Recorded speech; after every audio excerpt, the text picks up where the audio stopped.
Hi, I'm Alana Yorkovich. I'm an equestrian coach from Ontario, Canada, and I'm going to be speaking to you today about trustworthiness and its importance in our role as coaches.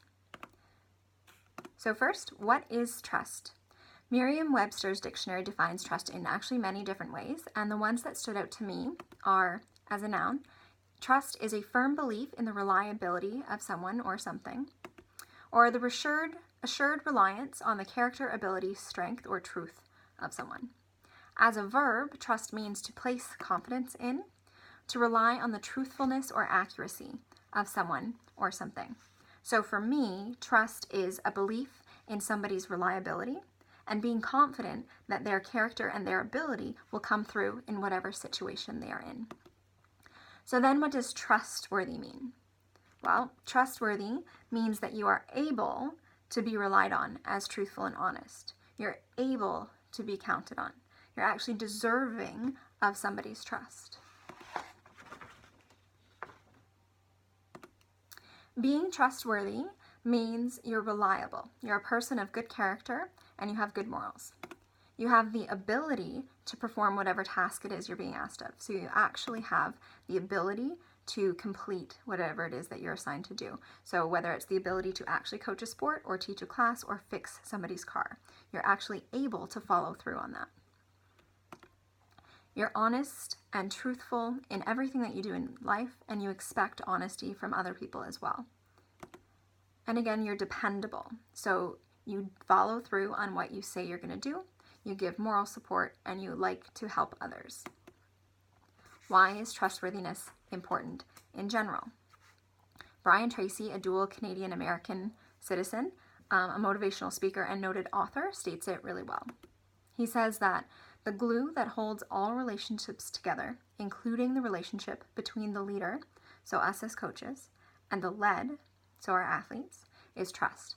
And trust is based on integrity. Trust and trustworthiness are the key components to building all successful relationships. So whether it's in your home life, a relationship between spouses, or a parent and a child, or siblings, trust and honesty and reliability are the glue that hold that relationship together.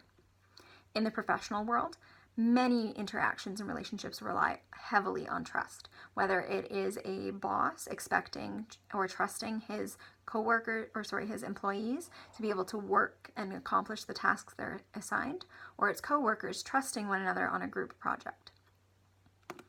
In the sports world, we have to develop really good trusting relationships between not only ourselves and our athletes, but also with our own coworkers, so our assistant coaches, our student coaches, our athletic administrators, but also with the parents of our athletes. We have to have a really strong trusting relationship with our athletes' parents.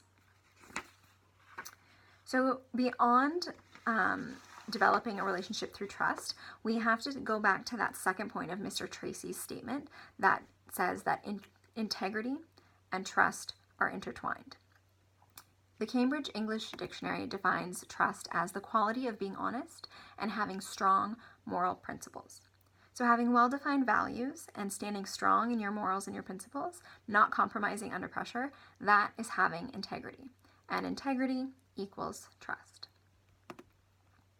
Jeffrey Gitmer is an American author and a professional speaker, and he says that your character holds the key to your trustworthiness. Character is what makes you who you are, and integrity is such an important part of having good, strong character. So what other character traits do trustworthy people have?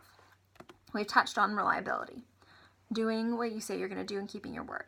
But trustworthy people are also authentic. They're real.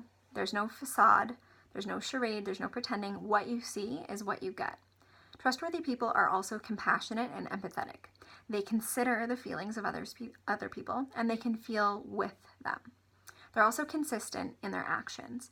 So an example of this in the coaching world would be a consistent coach would discipline his star athlete the exact same way that they would discipline their third string athlete. There's no favoritism shown, there's no differentiation in the punishments. Everybody is treated the same way, and you know that that coach is going to be consistent. Trustworthy coaches are also kind. They happily look out for other people. They're also humble, recognizing that teamwork and sharing accolades is much more important than individual accomplishments. And trustworthy people are resourceful. They're always growing, they're always learning, and they're able to inspire other people to grow and learn as well. You can add many more traits to this list that would actually help in your definition of a trustworthy person, but these were some of the top ones that stood out to me. And a thought by Indian spiritual leader Sri Chamnoy that really summarizes the connection between good attitude, positive character, and developing relationships is this: when we are friendly, we appreciate. When we appreciate, we trust. When we trust, we love. And when we love, we become one. Fred Hilmer, an Australian professor at the University of New South Wales, says that leadership requires 5 ingredients, including brains, energy, determination, trust, and ethics. The key challenges today are in terms of the last 2, trust and ethics.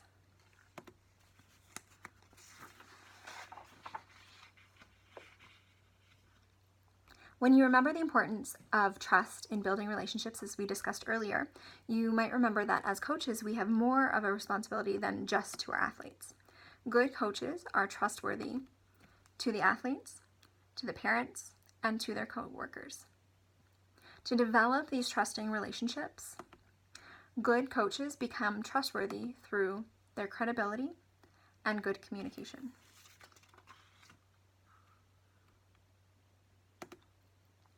I've been fortunate enough to read many great texts on not only coaching but professional development through this program at Concordia, and one of my favorite standout points was from Martin's text, Successful Coaching, in which he states that credibility is directly related to communication.